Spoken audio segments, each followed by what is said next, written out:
Welcome. Welcome to Cut the Deck with your host, Isaiah.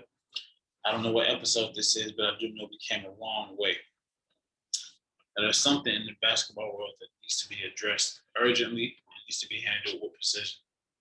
I want to call this is an official video for it, but I know I'm looking forward in the near future to get with some type of biomechanical specialist or somebody in that sports science world and talk about what I'm going to call the soft tissue issue, which is recognizing the rampant injuries in the NBA. Got a chance to look at a list of the injuries in the NBA. I'm gonna just name a few notables.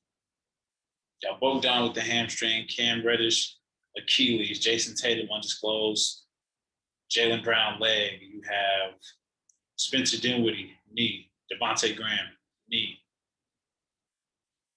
There's Jalen Wandler knee, Kristaps Porzingis unicorn knee, Tim Hardaway Jr. ankle, Will Barton hamstring, Monte Morris hamstring, Jamal Murray ACL knee.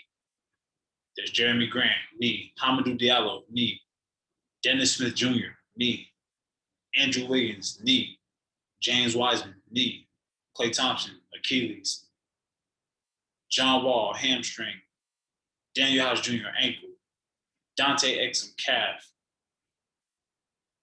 Sterling Brown knee, Edmund Sumner knee. Kyle Kuzma thumb, Anthony Davis calf, LeBron James ankle, Kentavious Caldwell-Pope ankle, Jared Dudley knee, Andre Iguodala hip, Victor Oladipo knee. I think Giannis just spent some time with a knee, and now it's the ankle. Jared Culver ankle, Malik Beasley hamstring, Nikhil Alexander Walker leg, so his lower extremities. Nerlens Noel ankle, Mitchell Robinson foot. I mean, this is getting out of hand. This is getting so out of hand. Michael Carter-Williams ankle, Markelle Fultz knee, Jonathan Isaac knee. They both tore the ACLs on the same team. Cameron Payne knee, Norman Powell knee. Therese Halliburton just hyperextended his knee yesterday. I hope that's all it was. I think the MRI will come back. Deontay Murray knee, Chris Boucher knee, Gary Trent Jr. leg, Paul Watson knee, Mike Conley hamstring, Donovan Mitchell, I think he was available Saturday, ankle, Thomas Bryant Achilles. This isn't by accident, y'all. The NBA season, with the short time to recover, there's so much risk for injury. That's why I call it the soft tissue issue, is all the soft tissue stuff that's getting these players hurt. So the knees, the ankles, and a lot of the lower extremities. So I don't know if it was the correct tune-up or maybe it's the lack of rest in between. Because I don't know if you all noticed, I got a chance to watch the Jamal Murray. Somebody had shown me the tapes. And before let me show you what he did. He was at the top of the key defending. And as he slipped, he did this. So his knee was already bothering him. And then fast forward, he tears his ACL.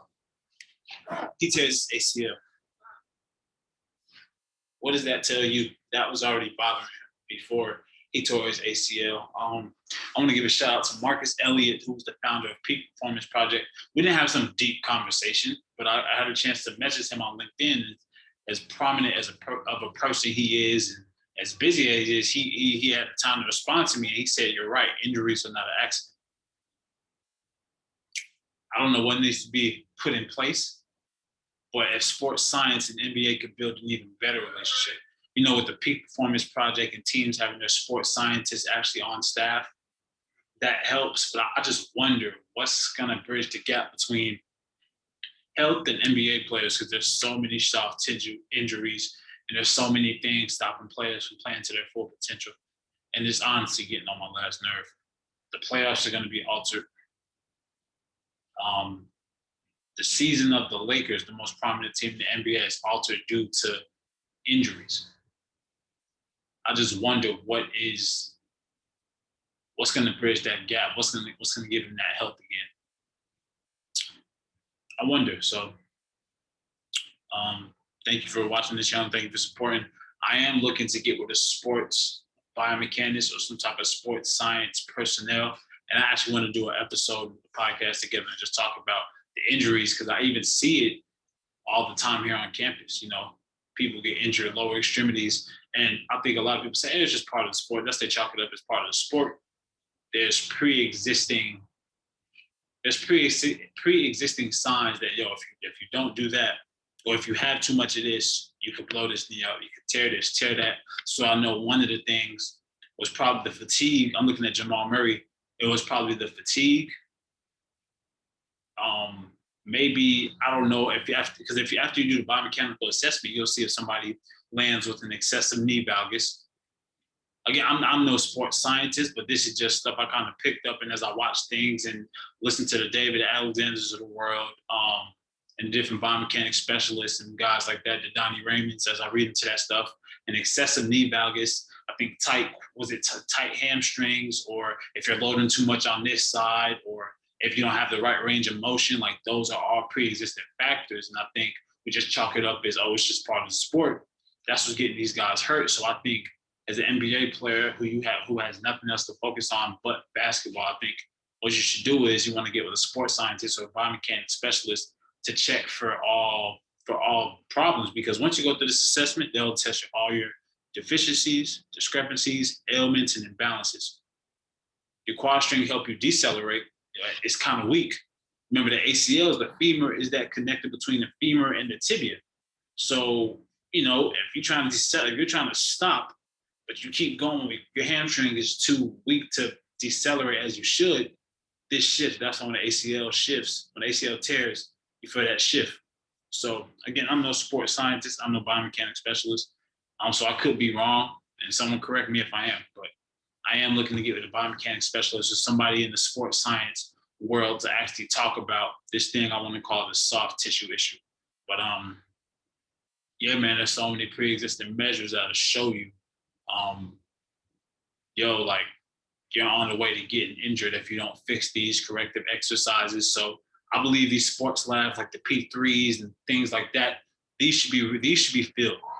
These should be filled up. These places should be from wall to wall, everybody trying to get that assessment and fix all those imbalances. And I'm not sure what the season is going to be like as far as, the rest periods, And, I think Fred VanVleet said it himself, I think you're really seeing the NBA from a business standpoint really step up and you see that the NBA is a business, of course. But you look at all the injuries, like, man, what's going to happen to the athletes, man?